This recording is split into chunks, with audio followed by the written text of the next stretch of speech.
solution, and does this raise any possible concerns over future TIF districts? It is a concern because those companies aren't paying their taxes as they should be. You know, if I'm gone for 2 or 3 months, you know, that's like me saying, okay, well, I wasn't home, why should I pay that tax? So I think it is a problem.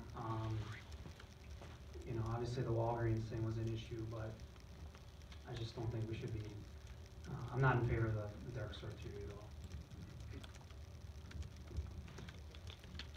All right, so I'd like to echo that. I think the dark store, I know that people at the county level and maybe in this room have even gone and spoken in Madison about it. I think it's a huge disadvantage to our small businesses. Those are the ones we need to focus on. Dark stores are doing nothing for, you know, we sit up here and we're talking about wheel taxes, we're talking about housing taxes. We're letting these corporations get away with basically taking our money. So I think that's a huge focus. We need to worry about that. It might not hurt any of us in here, but it's going to hurt our kids and their kids moving forward. There's a lot of money that's left out on the table for that. And again, it's a huge disadvantage. We're not empowering or helping out the small businesses here in West Bend to grow, and I mean, it's an unfair competition at that point. As part of my real estate work, I'm actually on the board of directors for the Commercial Association of Realtors in Wisconsin. And this is an issue that we've been following very closely. So that knowledge actually helped me bring to the city a thorough understanding of how it affected us. I think Menards and Walmart are in the middle of challenging their tax bills right now. So I think the big thing about dark store is there's actually a dark store bill trying to go through Madison and a Walgreens bill. The dark store is based on, hey, we've got a Menards here in West Bend and an empty one on Brown Deer Road. I want to be valued at the one on Brown Deer Road because it's sold even though it was sitting empty for 10 years. That doesn't make sense. The one in West Bend is still open and operating. So that I completely think is unfair. That's what happens when you have a judge that doesn't understand what they're ruling on, make court precedents, and I hope Madison definitely addresses both of these issues this year. So yeah, I definitely, as far as the TIFs go, the big thing is a lot of these big box retailers are what kick off TIFs. So if a TIF is based on taxes of $1 million building and they come back a year later, the TIF is underwater. So it wouldn't be an issue if we made them guarantee what their tax bills are, but definitely something we need to be careful to make sure that we don't end up with an underwater TIF like, let's say, the downtown one where Veterans Avenue is. Thank you. Yeah, pretty much everything he said. I got nothing. Okay. Go ahead. All right. Question number 5. That's a good answer, man. All right. With the attraction of new businesses and the expansion of existing ones in Wisconsin, does the city of West Bend have what these businesses want and need to be an attractive location? I was talking with the city administrator after the last thing that we held for the chamber about the city somehow being able to put itself, like, throw its hat in the ring as far as other businesses goes. And I think that would actually be a way, and such a thing doesn't actually exist. It would make sense if it did. And that actually would be a way for a city to establish what it is other businesses are looking for specifically, and be able to enhance their city in those ways. I think that West Bend has got a lot to offer, Barton in particular, by the way. But I would like to research that further and find out exactly what it is that we can do to make our city more attractive for those businesses.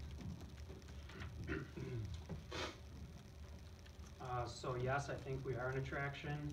I also think we can be more attractive if we keep our taxes the same or even lower them, because taxes are created, tax money, you don't need to increase your taxes to make more. By lowering your taxes, you can actually bring in more businesses, and they have so many different taxes they bring. They have the property tax they sit on, they have the income tax coming from the employees.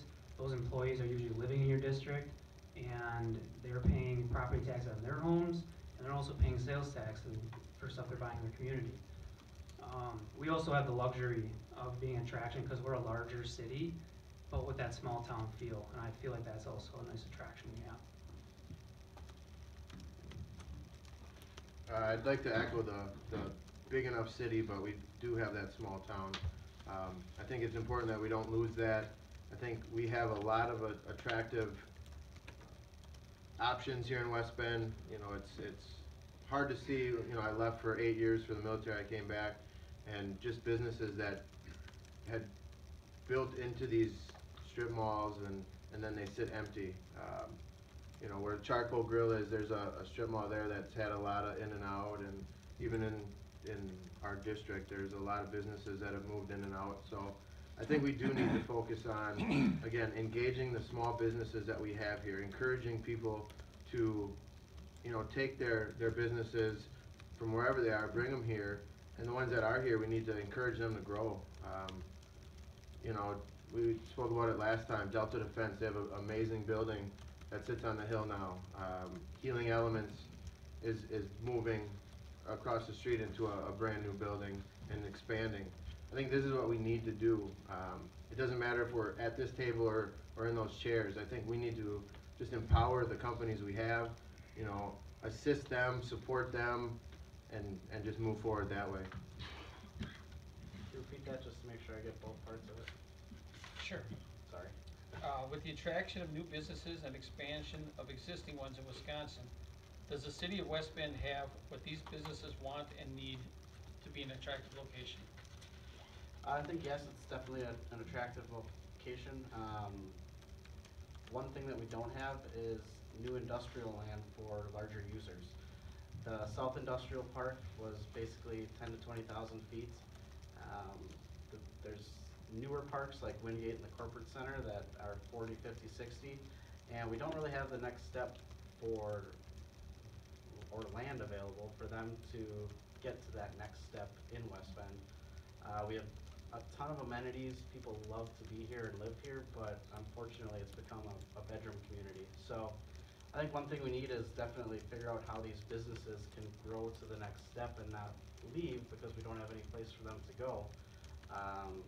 But yeah, we're a great city that we live in, and you know, businesses would have an option to be on the list if we had a place for them to make that next step instead of going south towards Milwaukee. Thank you. All right, last question before the closing statement. What is the one thing you are most proud of with the